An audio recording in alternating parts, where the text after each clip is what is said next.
All right, just a little bit about TUV SUD. So here we are in numbers. We're a one-stop technical solution provider powered by 150 years of experience in safety, security and sustainability business, with 1,000 plus locations worldwide and our 24,500 plus employees. And just a little bit about me. So as Ziggy mentioned, I am the Senior Principal Consultant focused on transformation and knowledge management for the TUV SUD Digital Service team. And that's right, 30 years of experience. Can I tell a fib and tell you I started when I was 12? All right, let's get into it. So why are you here today? We know 70% of digital transformations fail to deliver their set benefits. Now, we're not going to talk today about why these failures occur, and I'm more than happy to share a lot of experience in that space. But what I'd like to do is run you through maybe some skills, some tips and tricks that might help you either as leaders or as part of a team to actually bring that number down. We're really looking for achieving the ROI and the business benefits. While digital transformation is the big focus, I 4.0 and introducing new technology, really what we're looking for is the key component of workforce efficiency. It's the outcome of the hard work of introducing all this new technology, and it's really super important to manufacturers. Everybody talks about it. Agility, an agile workforce. We need to be making sure that our teams, our staff and our leaders are really able to adapt well to change, because as the saying goes, change is the only consistent. Transformation activity is increasing. We're all now hearing the new normal, and again, we have to be able to adapt. And as we come out of this pandemic situation and we move into the new normal, I think you're going to find lots of people rethinking about what they've experienced in these last 3 months and how they can actually increase their transformation to embrace some of the lessons that they've learned. The last thing I really want to make sure that everyone takes away today is that you really influence your teams. As team leaders, as supervisors, as CEOs, even as part of a team. Building up the resilience and effectiveness of those around you is a really important part of getting that workforce efficiency. So let's take a look at some numbers that we have on the challenges of transformation in manufacturing. 41% of the manufacturers that we discussed last year about transformation are still looking for where and how to start. Now this leads to wasted time, wasted budget. You end up with individual projects being delivered in silos, duplication, unclear objectives.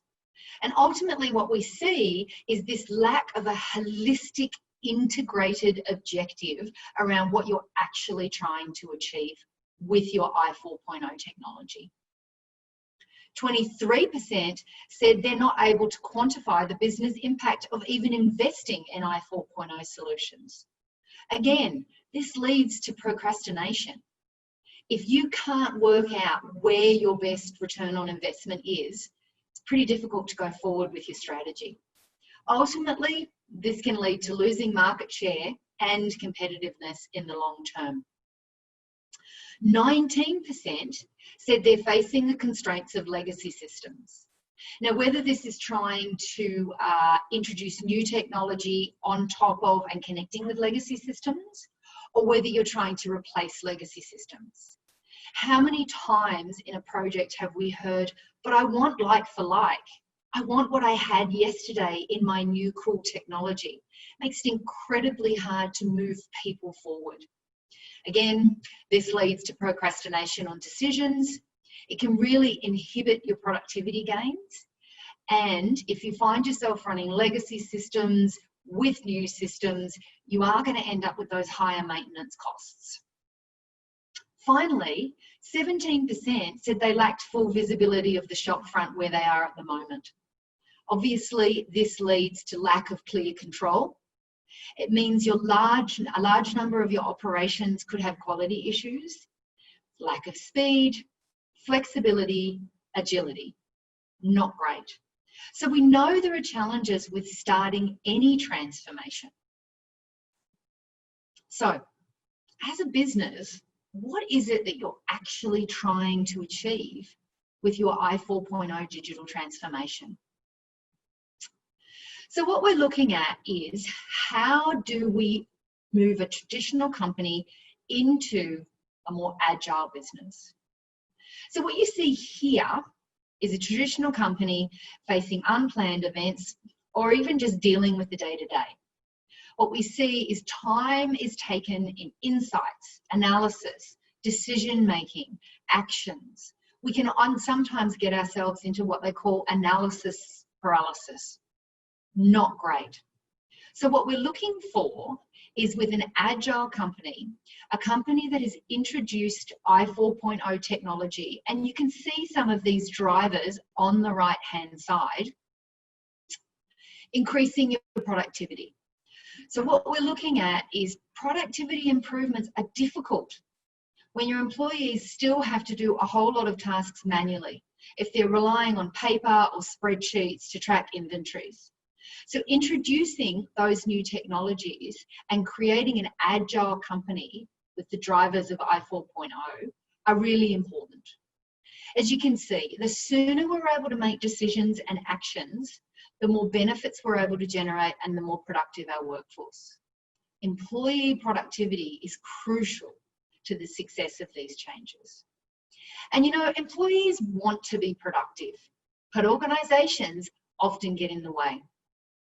Research tells us the average company loses more than 20% of its productive capacity. That's like a day a week. And they lose it to the structures and the processes that consume valuable time and prevent people from getting things done. So while it's undeniable, manufacturers need that role of technology, and you need to be thinking about your technology roadmap. The adoption and use of that technology by staff is really a vital success factor.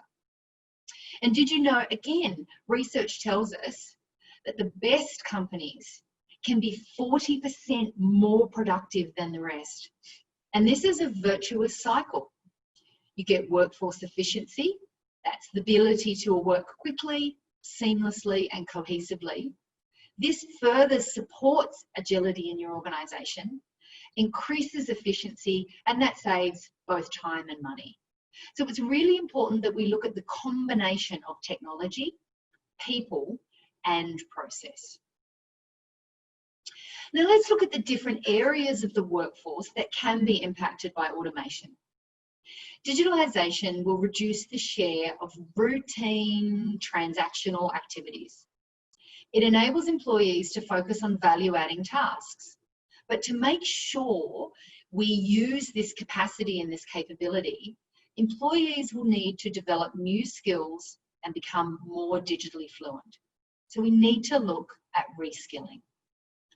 Besides learning how to use an AI tool, employees need to understand how the tool works to really make full use of them.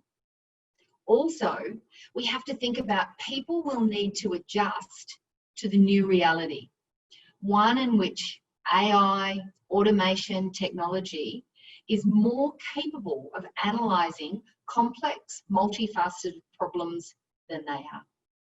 Let's think about RPA. Introducing robotic process automation is relatively simple, particularly in areas of administration and back office tasks. And we can see here there's quite a big range from about 10% right up to about 40% that they see an impact of automation. It's great. What's really great about RPA and introducing it is that those resources can be reskilled to identify other automation opportunities, and they can even program the bots themselves. So it's really important that we look and consider this. All this new technology introduction, changing job roles, reskilling, organisational redesign, so much going on. It has a huge impact on organisations' I'll try that again, has a huge impact on individuals in your organisation. And this is where we talk about organisational change management and how vital it is to the successful outcome and getting that workforce efficiency that you are aiming for. So what's my aim today? The key to workforce efficiency when you're introducing any change, irrespective of what you are trying to achieve, is that your resources embrace the change you're delivering. And today, I want to focus on that people side of change and two really critical groups. The first, employees, your peers within a team and those that you are leading. Secondly, you as an individual, either directly leading a team or maybe you're role modeling leadership. Today is about getting you to think differently. It's shaping the way you lead yourself and your teams through any change. So that's a little bit of the kind of preamble to get us there. What's the actual agenda for today? So what I want to run through is a little bit about change management theory. Not a lot. Quick overview of what it is and it is not. I want to talk about some of the challenges that you face as leaders in manufacturing transformations. And then finally, we look at people and how they are impacted by change as individuals. And we look at some tactics for resistance management and communicating change. Finally, we'll have a bit of a recap. So let's look at change management in theory. So all change in your personal life, in your professional life, is about moving from a current state to a future state via a transition. That is how things are done today and ending with how things will be done once the change is implemented. Now that transition state is about how we will make the change from a people and a technology perspective. Now it's important to remember the length of that transition state differs with every project and initiative that you take on. Now project and change management complement each other. One focuses on what is being implemented, the technical side of change. The other focuses on the people who will need to adopt the change. So project management focuses on processes and activities to complete the project. Budgets, schedules, new technology, new software.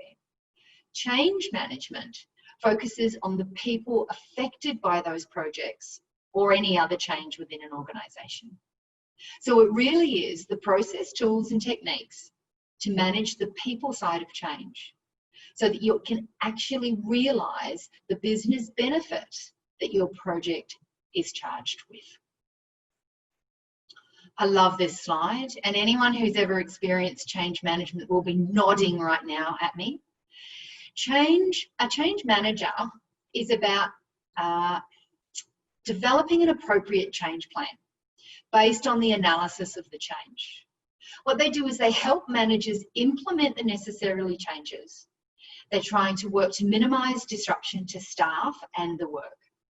Now, the function can be part of your project manager's role, your transformation team's role, or it can be a dedicated resource. But what's important is if you have an allocated and experienced change manager in your team, this isn't about leaving everything to them.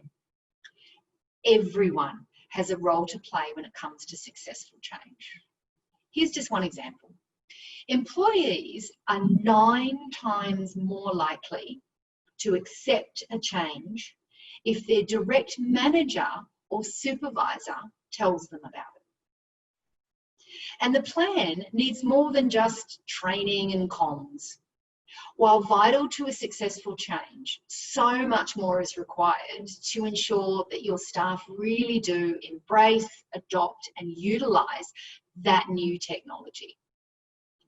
We need to look at things like a variety of change interventions, resistance management, and sustaining the change well beyond the project delivery date. Change managers need to work hand in hand with managers, supervisors, team leads, and make sure that they support ongoing great change and great leadership when introducing new technology or processes.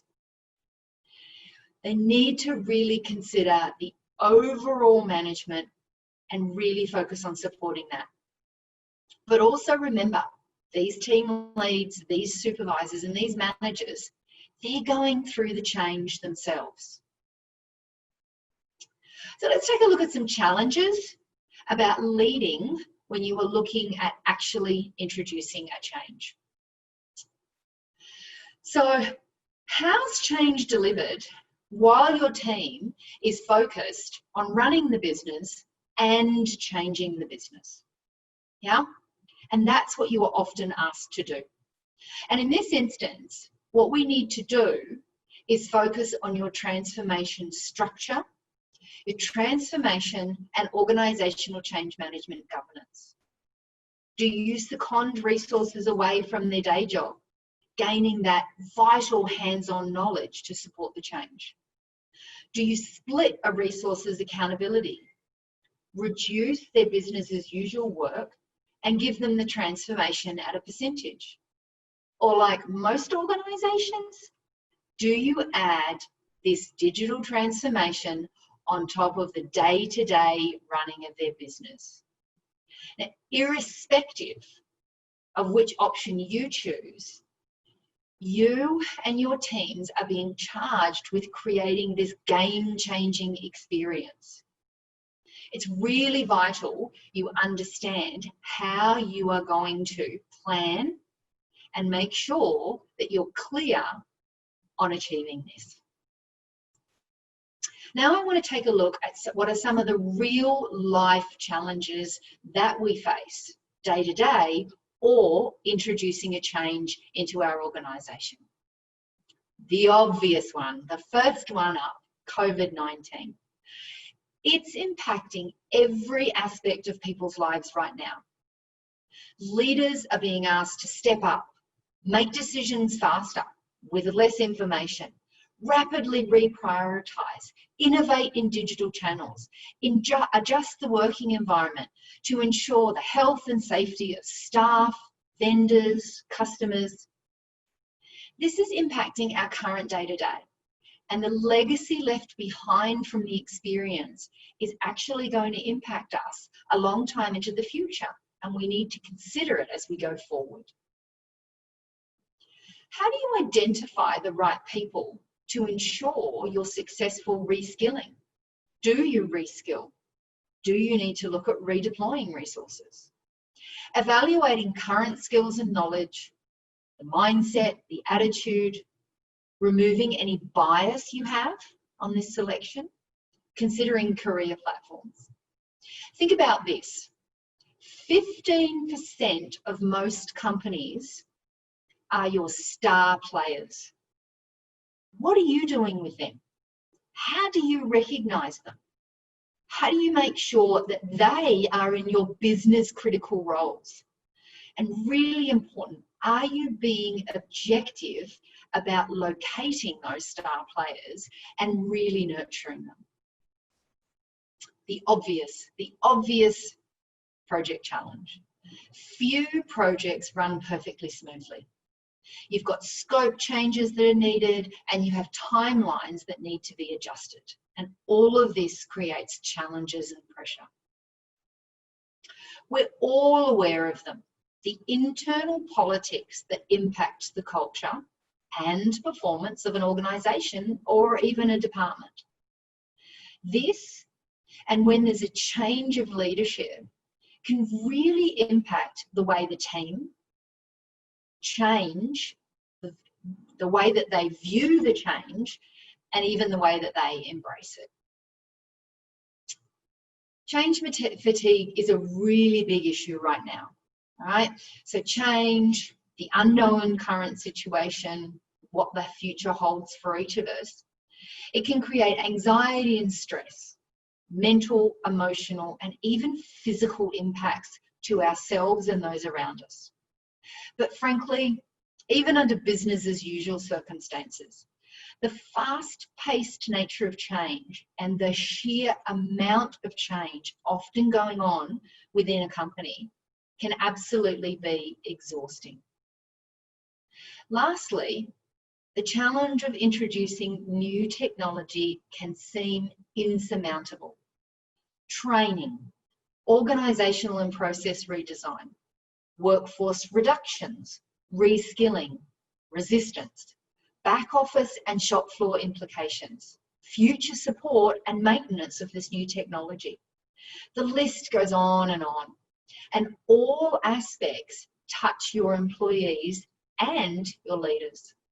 Now, these are just some of the challenges we face within a digital transformation and introducing I 4.0.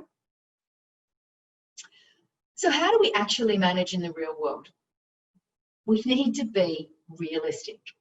While our goal may be this optimal outcome, we face these challenges, and therefore our reality is more likely that we will end up with a limited impact on the work and the people, and we have consistent usage of that new technology. So it's really important when you are considering workforce adoption and ultimately the workforce efficiencies that you're going to gain, you need to think about the tipping point and the 80-20 rule. If 80% of our team are embracing the new technology and processes, that's good. In reality, we have to be honest with ourselves. Some people are never going to truly embrace the change. Next, I want you to think about appropriate leadership styles and about how you are leading right now. We just talked about the COVID-19 situation and the appropriate leadership style you might be taking in some really, really challenging situations. I can imagine each of you are looking at these two pictures and you're instantly thinking very clear leadership activities and styles, command and control, collaborative, about these two images. So whether you're actually in a position of authority or whether you are leading by role modeling change, you need to think about these things. And I've learned leading people can be a lot like herding sheep more than charging into battle. People stumble, get distracted, and they can lose their way.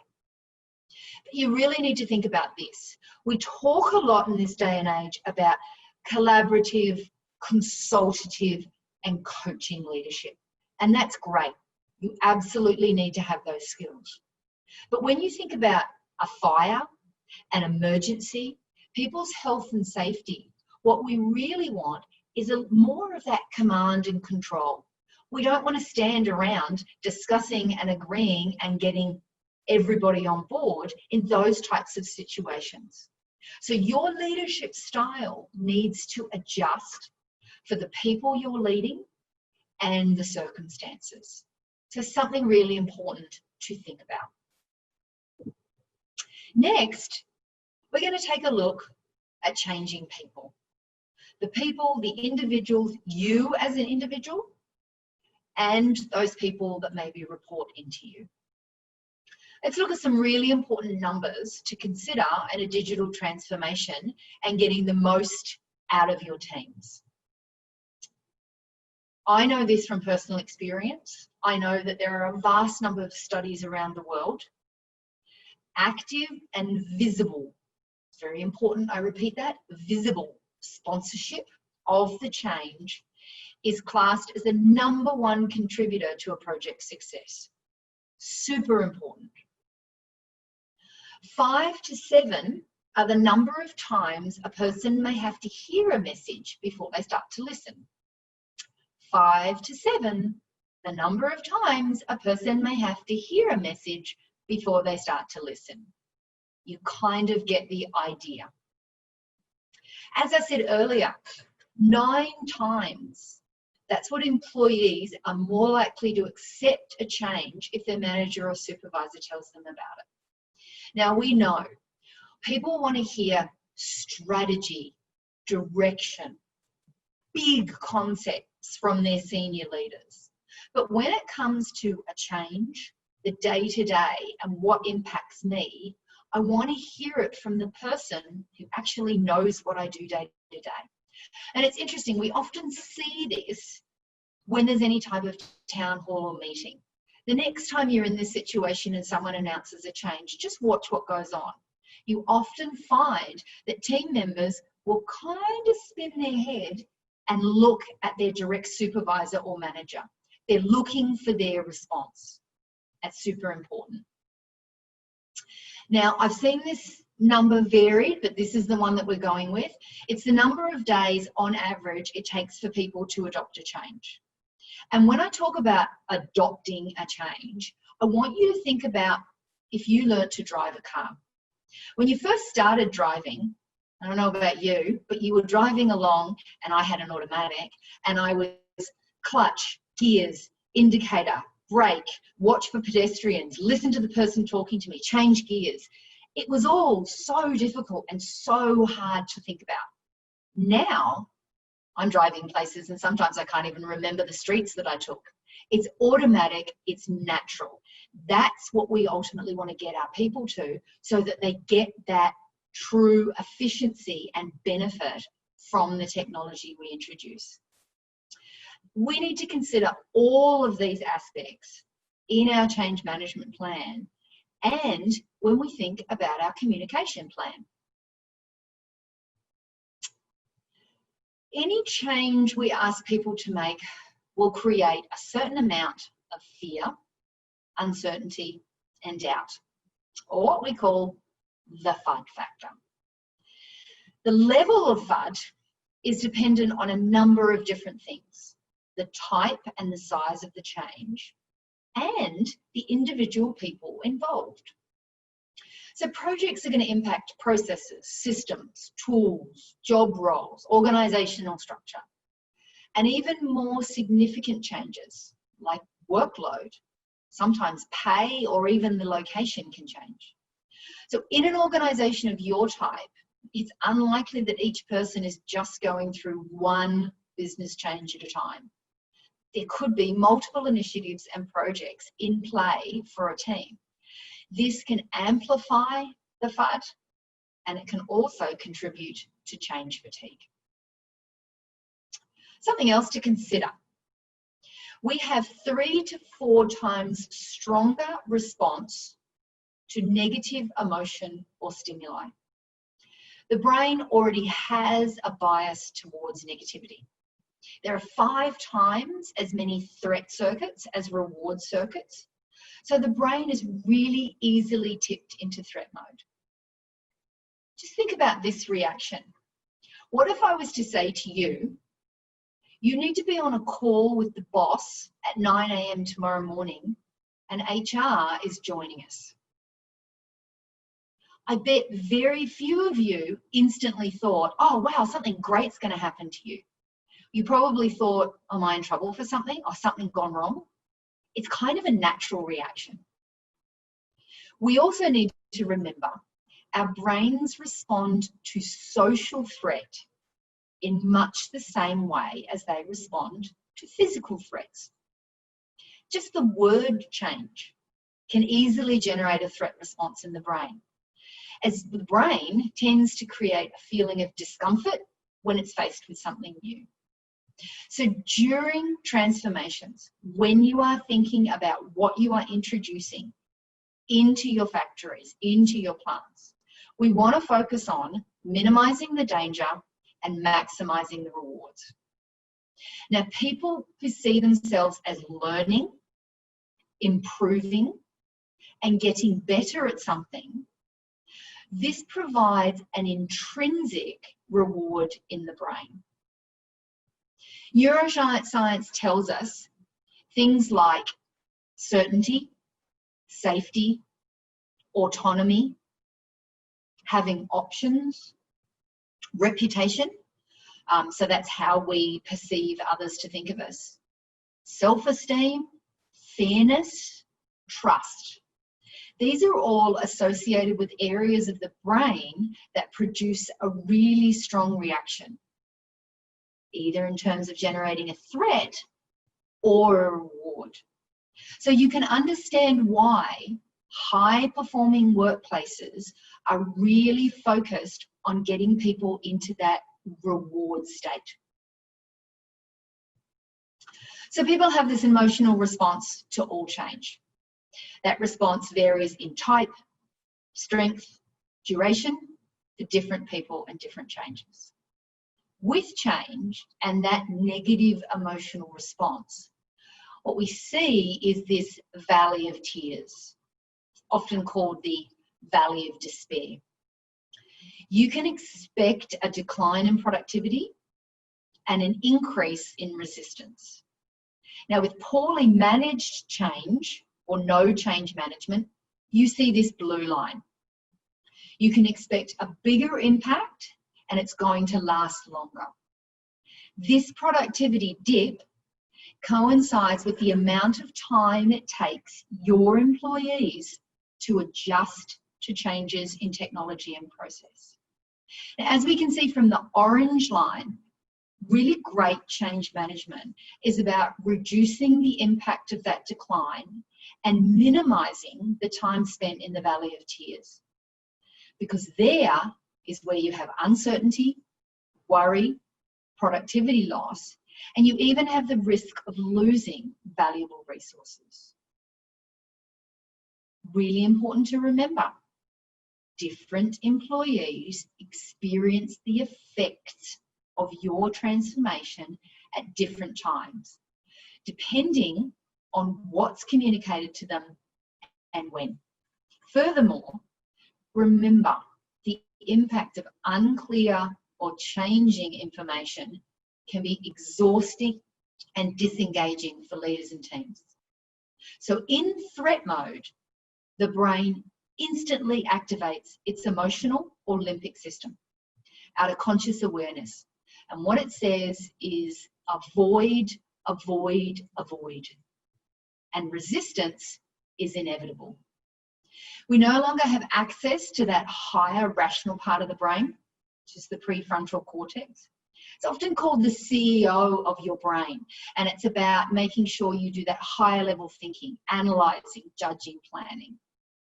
So that when they're in that lower productivity, it's basically a result of the brain shutting down and no longer integrating.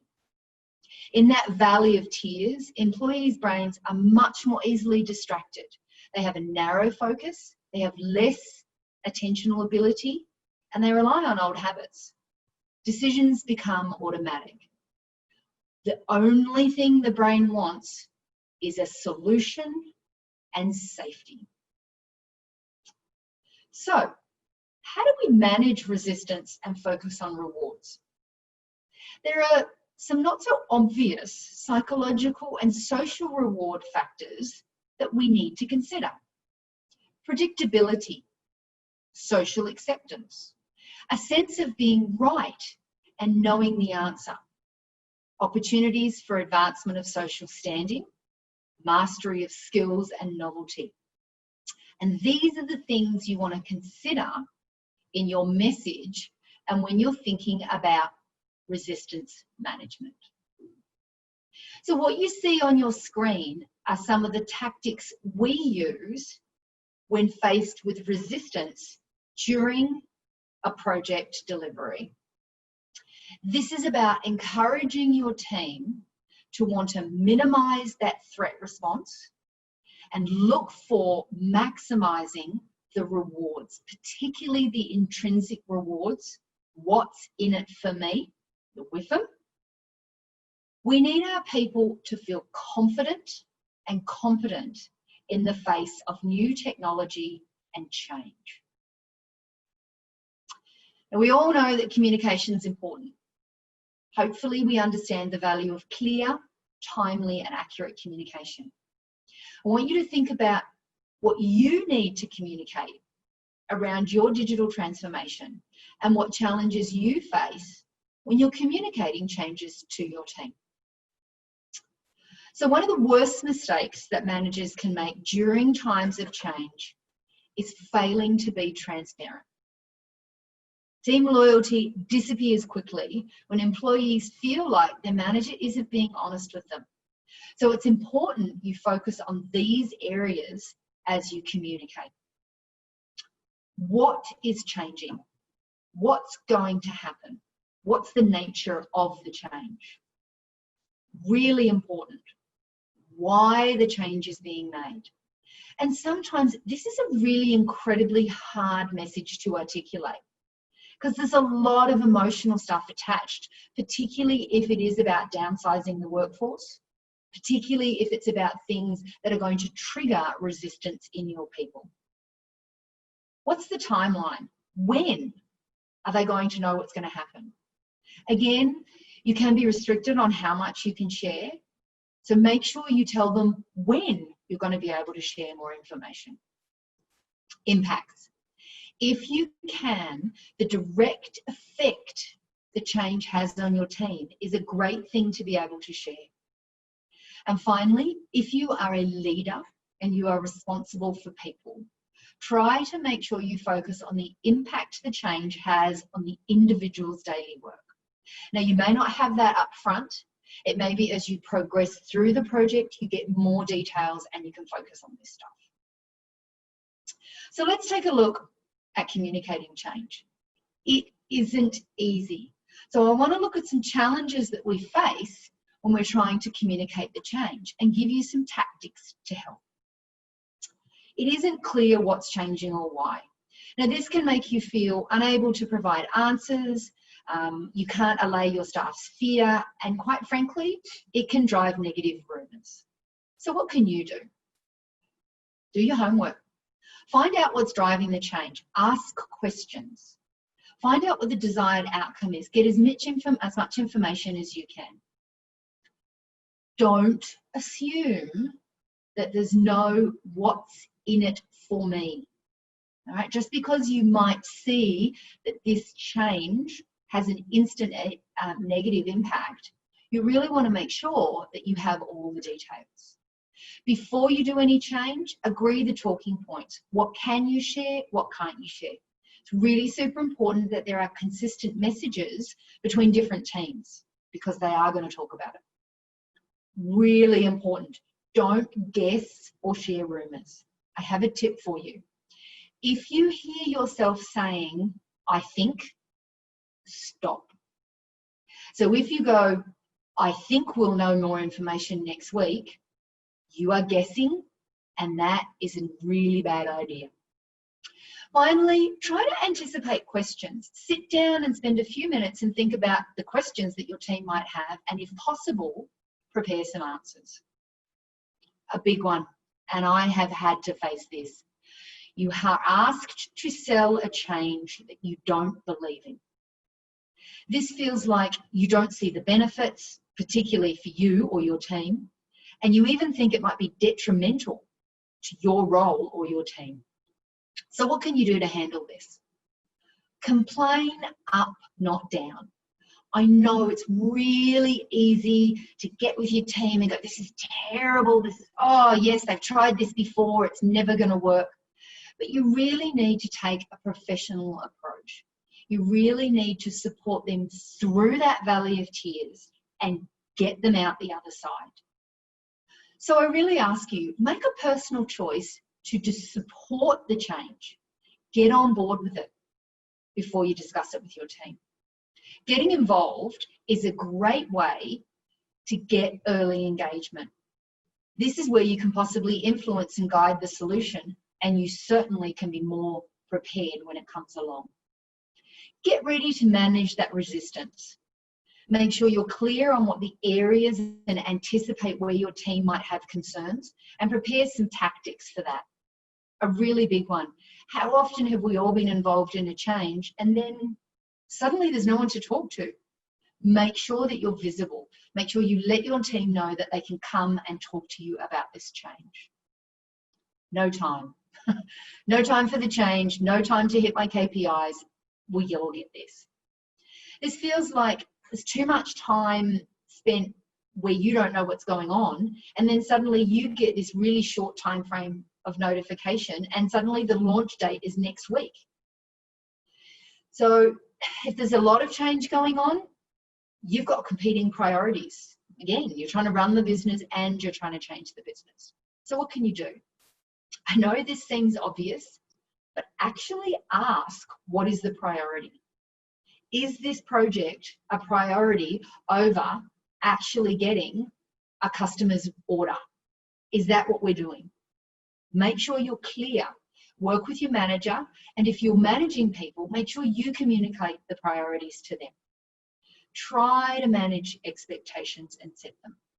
Again, find out as much as you can and as quickly from the source of truth. Focus on the impact and when it'll occur. Super honest, super, super honest. If you know things and you can't tell people, then tell them that. Tell them you can't share certain information until a later date. If you only heard about the change 30 minutes ago and now you're being asked to communicate it, tell your team and let them know that you'll get more information in the future. Make sure you are as clear and succinct as possible and get the next steps. Lastly, you think there's going to be a really negative reaction. And this can feel like a real burden on you. I'm not skilled or comfortable being a counsellor. These people are going to get angry at me. These people are going to respond really negatively with me. So the first thing we say is, how do you feel about the change? Be honest with yourself. Are you feeling pretty annoyed and pretty negative about the change before you even get started? Find out what you need to know or do to get more comfortable with the change before you get a chance to speak to your people if you can. Again, it's about that personal choice. Make a commitment to be as professional as possible. Make sure your team know that that's the position you're taking. Think about what they need to know. Clear information. They need time to process. You might have been told about this 2 weeks ago before you actually have to share the information. So you've had plenty of time. Have some empathy for what they're going through and how much time they need. Again, be visible, be available. And finally, we say, if you can, work with your HR and your change and project team to be really clear on the best way forward. Now, managing organisational change is about the planning and the executing of change in an organisation in such a way as to minimise employee resistance and cost to the organisation, while simultaneously maximising the effectiveness of that change, including workforce efficiency. Now at TUV SUD, we have a methodology that we use to support our clients. And through each of the 4 phases, we have key deliverables and steps to achieve these. The outcome is a successful transformation. You achieve workforce efficiency, reduced costs, increased profit, faster time to market, or maybe improved customer service.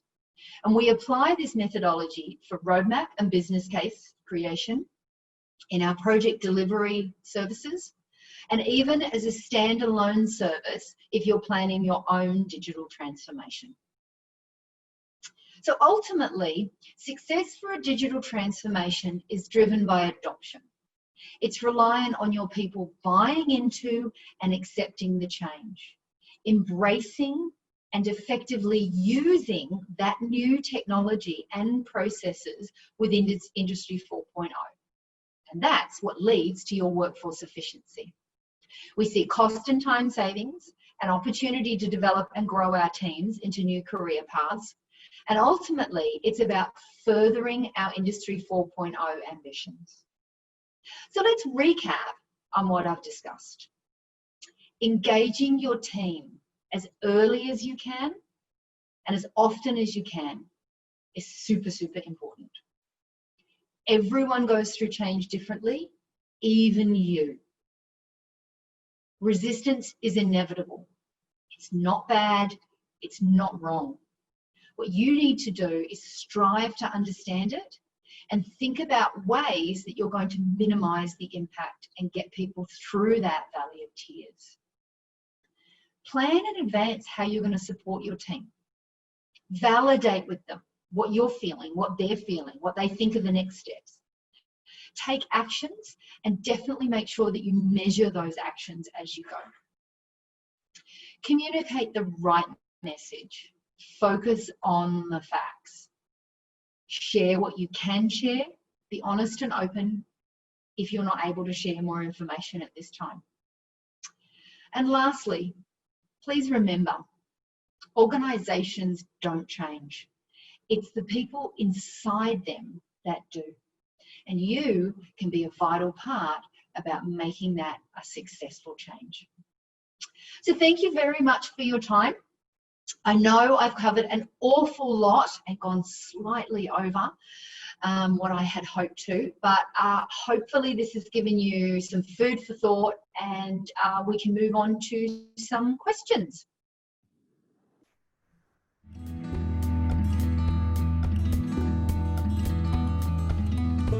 Attendees ask, I'm concerned about the cost of change, like robotic, automation, IT tools, exactly. So is it really worth it, or how should I spend my capital expense wisely? And also another attendee asks, due to COVID, my company don't have many money to spend anymore on change or transformation. What can we do? So Megan, what is the advice to them if the companies are concerned? They know that the change is necessary. They need to adopt for transformation, be it the transformation on the management structure, but maybe they are not expert, they need to engage a consultants or someone to advise them, or maybe it's streamlining their manufacturing process. So, but all this might be involving money, but they are concerned that they are very concerned about the money spending. So what is your advice to them? No, I completely, absolutely get that. And times right now, everybody's looking, they need liquidity. And quite frankly, we're focused on just getting things back up to speed and started. So I completely understand that. And that's why it's really important they understand change management. Because when you talk about a project, right, and I've done project delivery for years and years, ultimately, a project is focused on deliver on time, into budget, and to the quality I agreed, right? Everybody hears it, right? Those are the 3 success factors. Yay, I delivered on time and I didn't overspend my budget. Nowhere in those 3 do I hear the words, I got my return on investment. I got the business benefit that I banked into my business case. And that's where change management is super important, because that's all it's focused on. All right, that's what its key is. And so getting your leaders, your transformation team to understand that there are these 2 components of delivering a project is really, really important, because you're absolutely right. We can throw money at, hey, let's have a digital twin. Hey, let's have some AI. I want to throw data analytics at it. The project team comes in, they do a great job, they deliver it, and I know what they do. They walk away. And that's their job, right? That's a project manager's job. He moves on to the next project. What we want to focus on is, how do you leave the people left with this new technology really getting those benefits? And so, you know, I'm a huge advocate for change management, but you have to teach the company what it means and why it's so important. And that is where you often need to bring in experts. And this is where you need to bring in someone who is, you know, really embracing the idea with all your leaders, explaining to them, getting them to advocate for the change. And, you know, it's not about, oh, it's all touchy-feely. Why do we have to have that stuff? It's not about that. It's about the data. I do a lot of work with an American organization called ProSci, and they do a regular benchmarking. Their data tells us you are 6 times more likely to achieve your ROI and your business benefits if you have change management. That's just the data. So understand. So it's like change is not expensive, rather a capital investment that company should see in that way. It's not just you throw in money and you expect a result, or you just waste the money. So it's like what Megan said, I think it's quite true that people often, company often feel that the change, the cost for adopting change or transformation is quite high, and this expenses is a cost. But if you see it maybe in a capital investment way of thinking of how you spend the money, maybe you change the whole mindset. It's quite interesting, yeah. So as long as you're willing to change and willing to start from somewhere, I think it's good.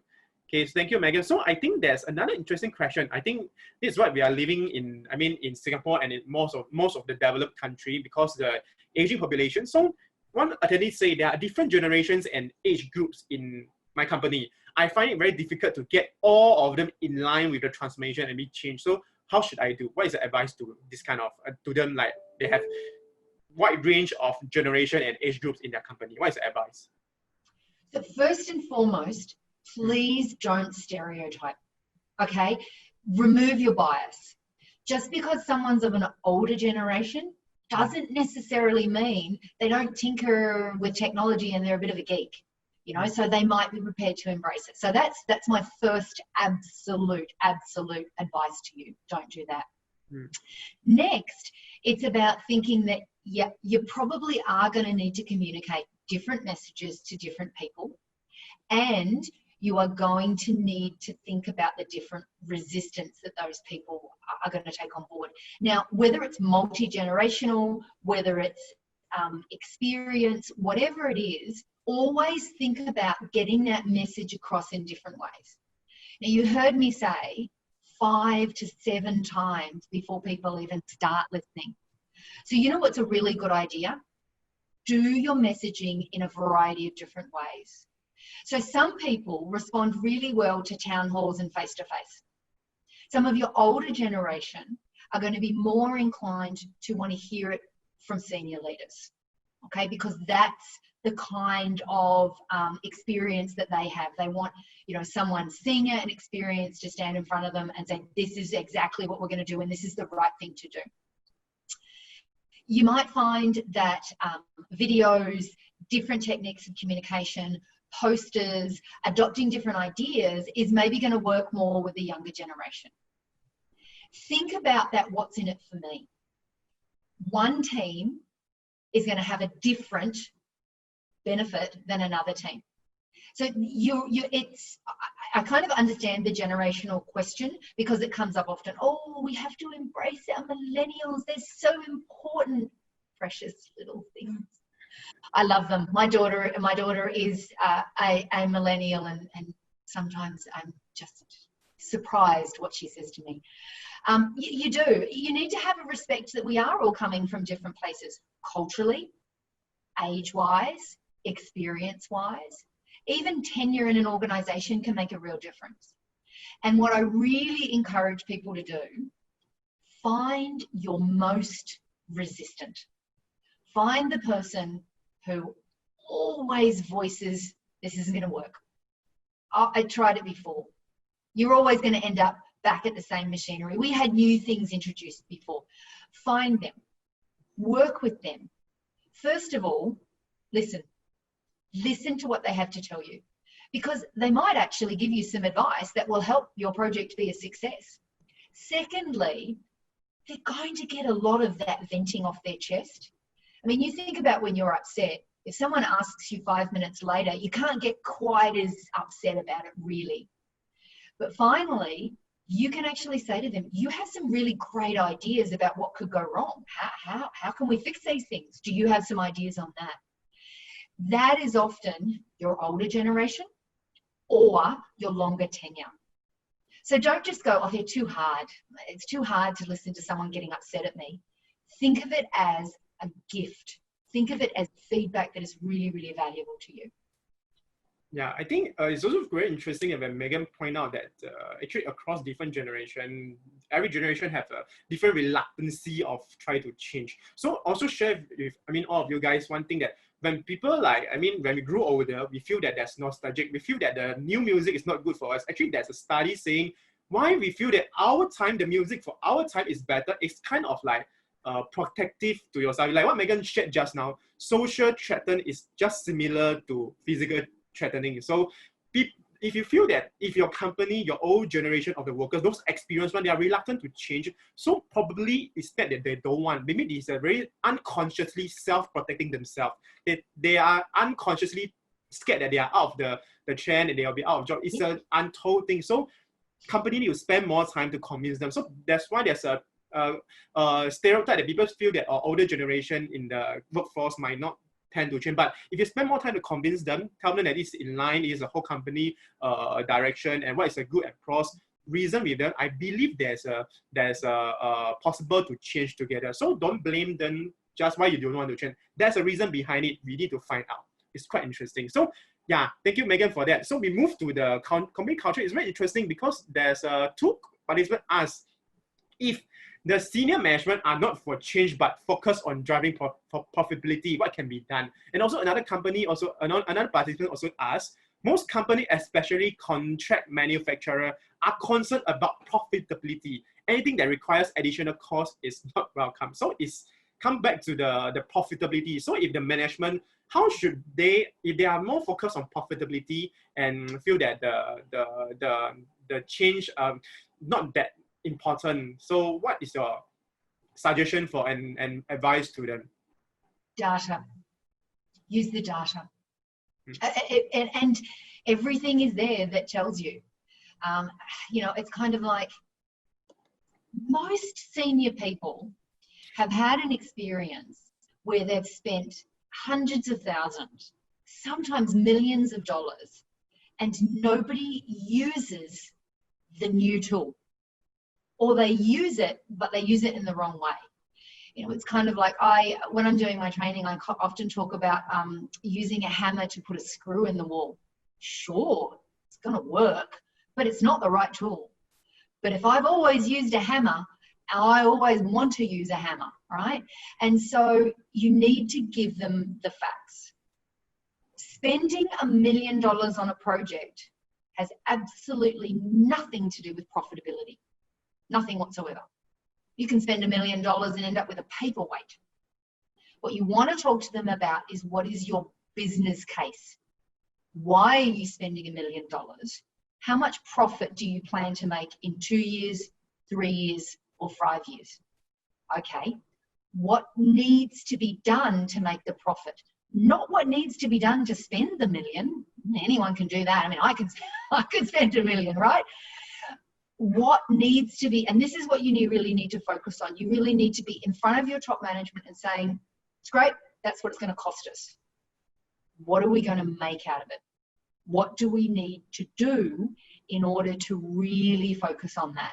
And again, the numbers will always tell.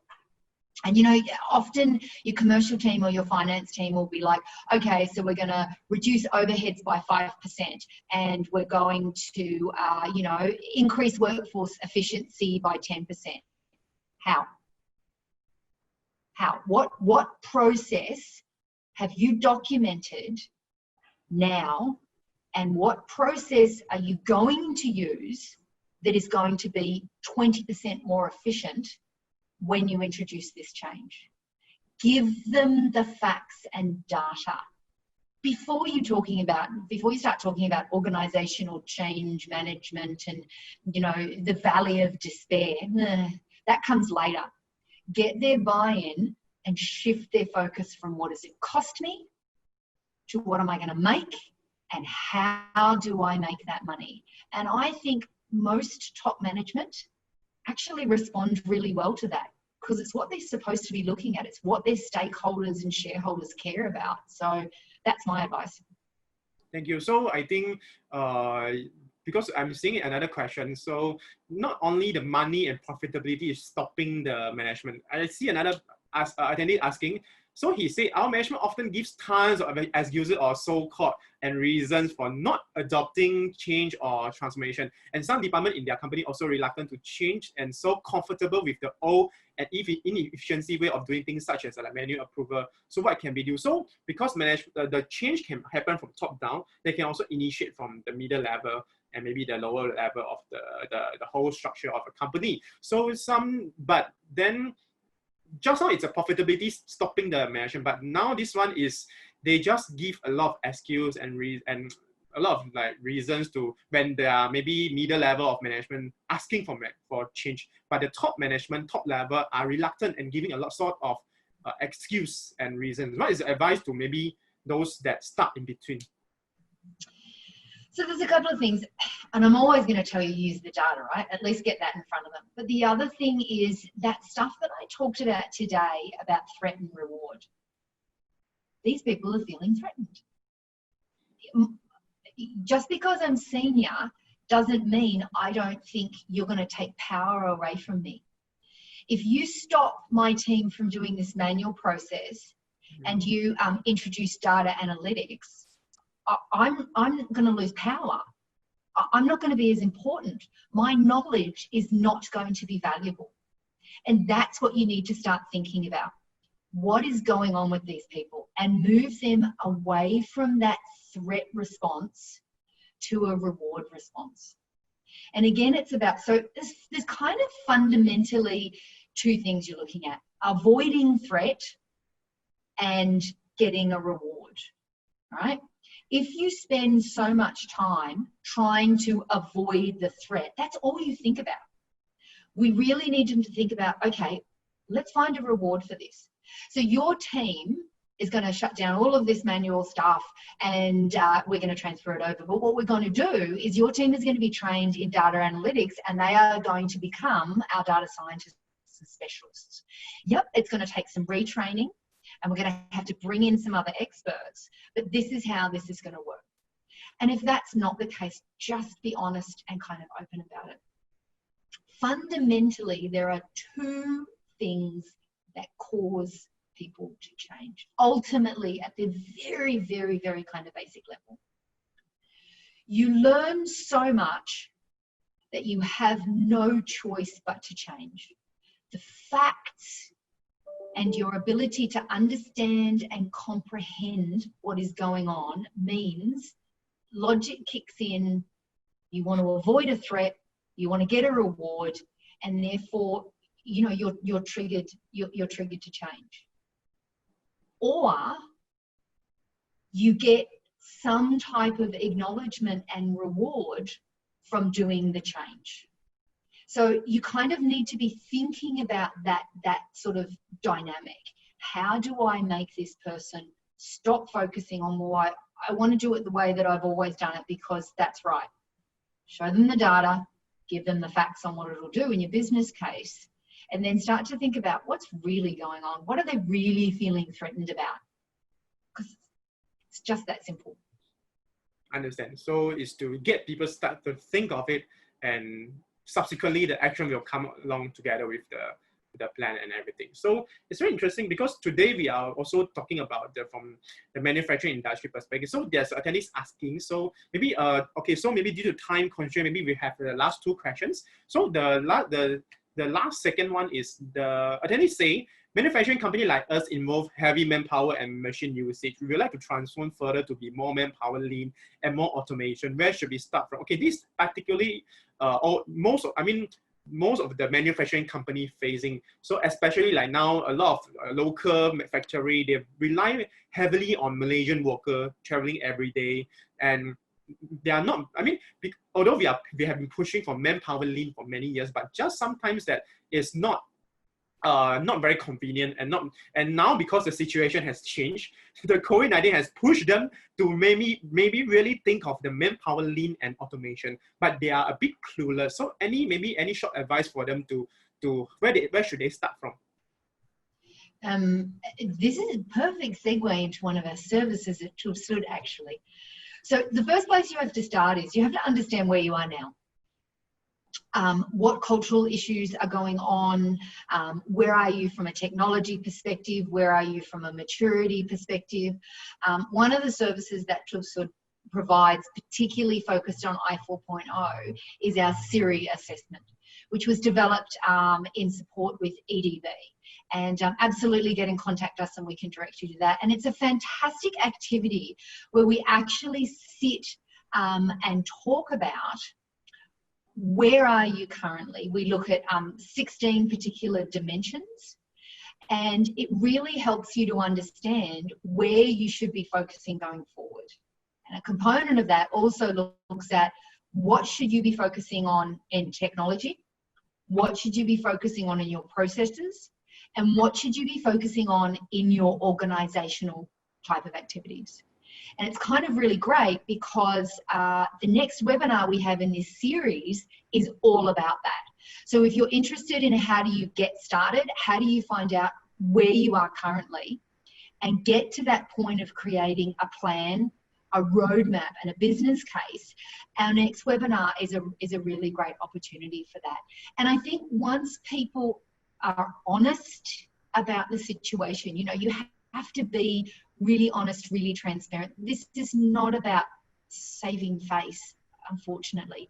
You have to get really honest about what's going on. And then you get a roadmap. From that roadmap, you really have clear focus where you're going forward. And frankly, if one of the issues that comes up is that you need to look at your cultural aspects and your willingness, you know, your kind of willingness and ability to embrace change, then start that aspect of the transformation first. Start thinking about educating people on what they need to know, both about I 4.0 and about change management and how they're going to experience this. So it's a great segue into our next webinar. Okay, thank you, Megan. So I think we move on to the last question. Also, maybe if you can give us a very quick advice, because there's asking that where is the best time to commence or start to think about the change management plan. So like I also maybe you have to give a very short summary and advice to all the company out there, because right now we are moving from phase 1, tomorrow is a phase 2. Then subsequently, maybe 1 month or more, we're moving on phase 3, eventually a new normal. So what is your final advice to like best time or how to commence to start to think about the change management? Honestly, yesterday. True. It's always yesterday. Yes. But the advice I call out is as soon as you possibly can. And that's where I really reiterate that message. It's not about comms and training, because everyone goes, yeah, we've got this great project and we're really into it and we're building the new technology and we've got it coming in and we've got a new plant being redesigned. And is someone going to write some comms, some communications, some emails? Yeah, and some training. Yeah, before we go live, let's do that. Way too late. Way too late. You need to be thinking of it at the same time that you're doing your business case and that you are talking about how we're spending this money. You need to get someone in who is focused on the spending money is great. How are we making the profit, guys? How are we making the revenue out of this? And that's what they focus on, the success criteria of that change. So the short answer is as soon as you have your project team, your transformation office, your PMO set up and ready to go, I want you to think about embracing change. Even if it's just getting people using the language and using the terms and starting to do your assessment. You know, we've got those 4 phases that we look at, that assessment stage, super important really early on. That's kind of the, as I say, yesterday.